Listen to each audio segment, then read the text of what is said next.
Once upon a time, in good old England, there lived a little lad named Elidor, who was being brought up to become a cleric. Day after day, he would trudge from his mother's house, all the way to the monk's scriptorium.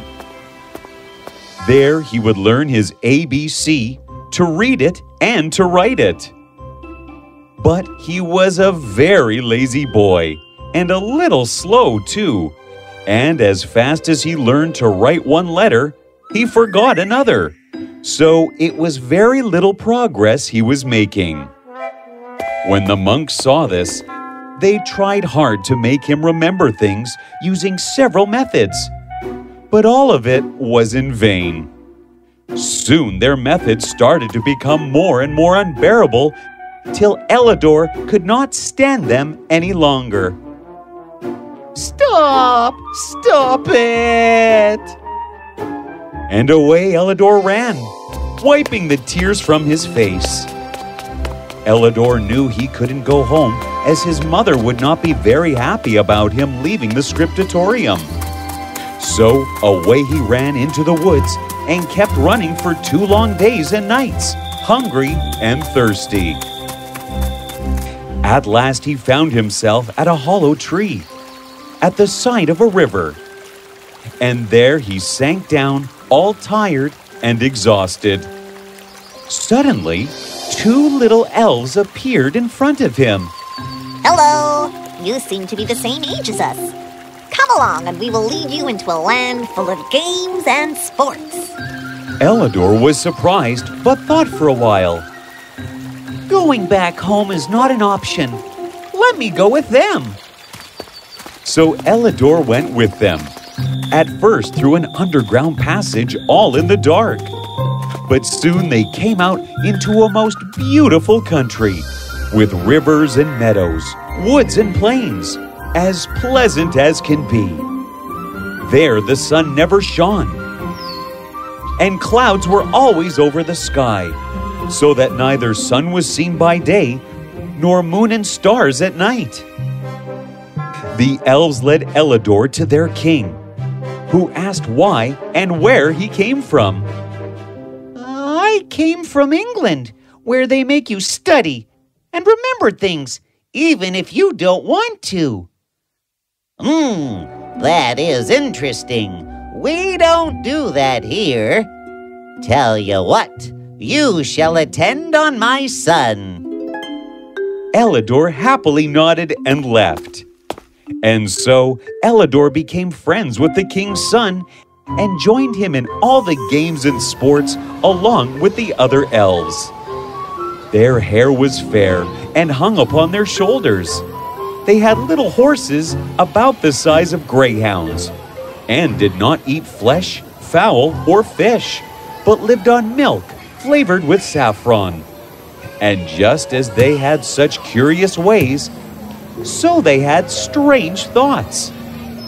They didn't take oaths, and at the same time never uttered a lie. They would jeer and scoff at men for their struggles, lying, and treachery.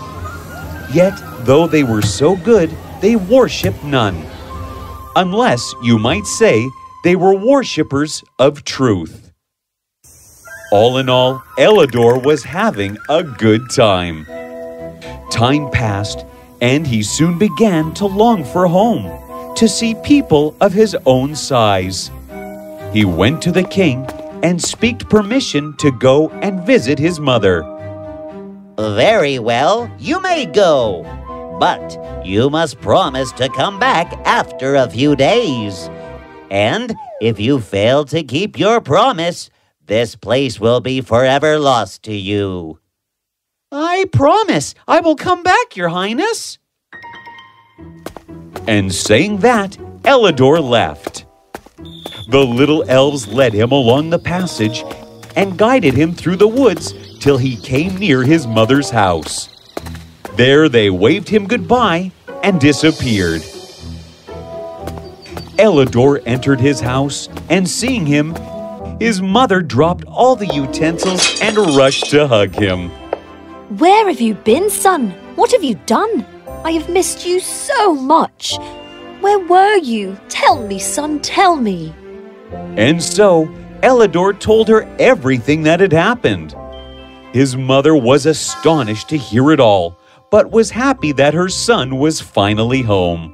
Come on now, go and take a warm bath. I will make your favorite porridge.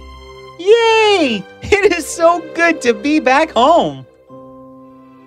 Days passed, and soon it was time for Ellador to go back to the Elfland. He went to his mother and told her about it. No, I am not letting you go anywhere. You're my son. Ellador explained to her that he had made a promise, and he has to honor it. His mother wept bitterly, but Ellador promised that he would be back soon.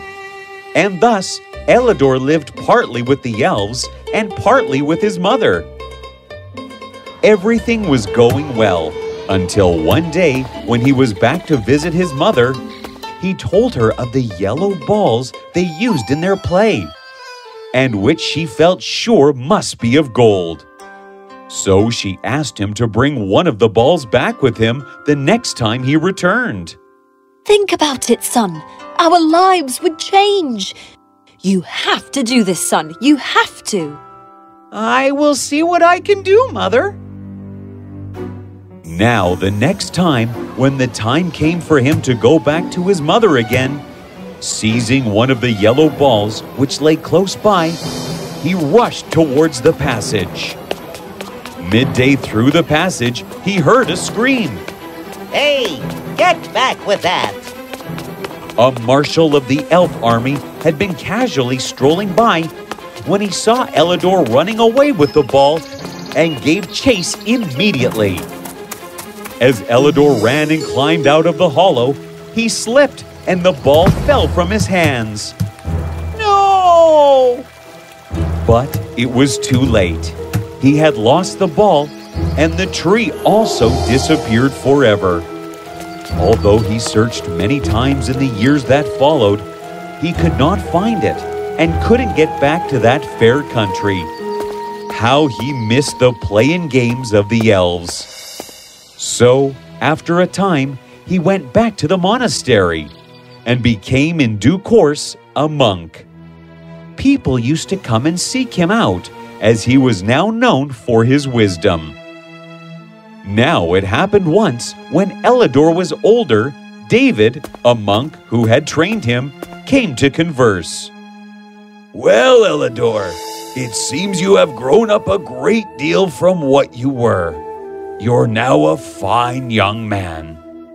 Yes, but there will always be one thing that will give me pain. And Ellador told David everything about the elves. Ah, how I miss those elves. I deeply regret stealing that ball. Why don't you try one last time, since you really do feel sorry for your mistake? Maybe your wish to see them will be granted. I am really sorry, but I doubt that I'll find it. I've tried for years. Trust me, Ellador. I know a lot more than you. Trust me and go. You will find it. And so Ellador, suddenly filled with a new sense of hope, left the scriptorium and went to the woods. There, to his astonishment, he found the hollow tree, standing tall and strong as if it had never disappeared. It's here. He was correct. Ellador wasted no time at all and climbed into the hollow and was soon walking down the tunnel. As he reached the other side of it, he looked out and saw all the elves walking around and laughing, just as he had seen years ago. I'm back! He wandered around and gradually went to see his friends.